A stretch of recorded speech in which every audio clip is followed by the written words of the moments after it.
Hi, my name is Michael. I'm a PhD student at Johns Hopkins, and I'll be talking about work I did at a summer internship at Microsoft Research. Okay. So one goal of this project was to gain a better understanding of how people use search engines when they're suddenly confronted with a diagnosis of a serious illness, such as cancer. And in particular, we looked at breast cancer for this study.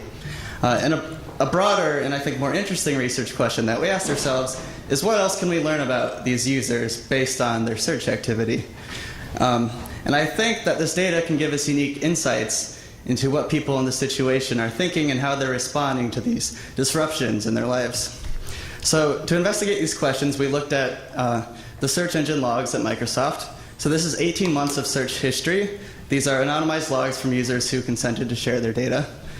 And we found 140,000 users who had searched for breast cancer 3 or more times in these logs. So this is a set of users that we started with to investigate in depth. And so from these users, we took queries that matched a large set of relevant terms that we came up with. So we came up with this set of keywords that we thought would be relevant to this study, and then we organized them in this ontology. So for example, we came up with search terms about treatments, and then you can break this down into particular types of treatments. And then within each type of treatment, we also came up with search terms about, say, the side effects of these treatments or other terms. And so we took the partial search histories of all 140,000 users, which matched these key terms. We took a small sample of those users and manually inspected this query history with the goal of identifying which users appeared to have been recently diagnosed with cancer. So of the sample of a little under 500 users, we identified 107 users who appeared to have been recently diagnosed with cancer based on what they were searching for. Of course, we don't know this, but that's how it looked to us. We're big data people, so 107 users is not so exciting. So we took a machine learning approach to then go out and automatically identify more users who matched these characteristics. And so we trained models on the small amount of users that we had annotated.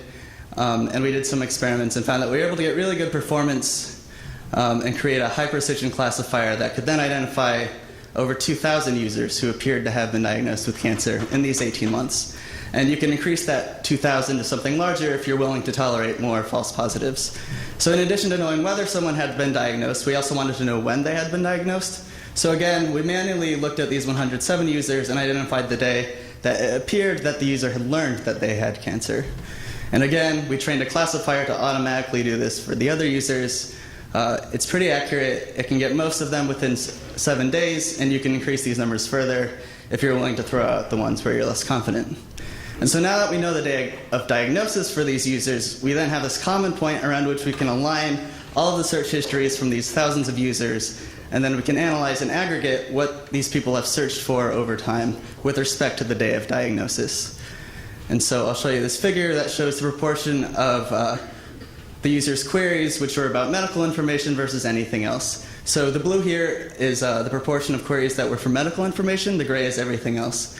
And you can see there's this pretty flat baseline level of medical search until close to the time that they get diagnosed. In the middle, when there's this huge spike. And then this type of medical search activity just consumes a huge portion of these users' activity for about 2 months, and then it gradually levels off again. Sadly, it never returns to the baseline level even after a year.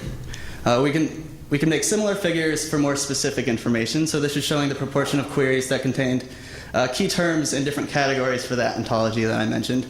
So the blue here at the bottom shows the proportion of queries about mammograms or biopsies, things related to diagnosis, and you can see that this peaks right before the day of diagnosis and then drops off. Searches for chemotherapy and other treatments are basically non-existent before the diagnosis, and then suddenly it's a huge proportion of the user volume. Finally, this figure shows 2 types of treatments. The black line is showing the unnormalized search volume for surgical procedures like lumpectomies, and the green is for treatments like chemotherapy. And we can see that the surgeries are the majority of searches right at the day of diagnosis, and then drops off quickly because these are procedures that happen right away. Whereas chemotherapy and other treatments are longer term, and you can see it's a flatter curve. So I think this is intuitive. I'll just conclude by saying that I think this is a really rich source of information, and what I've shown you is really just scratching the surface. So there's a lot more that I think we can do, and of course the hope is that by improving our understanding of these users, we can improve the information access, maybe even the care for these users. Thank you.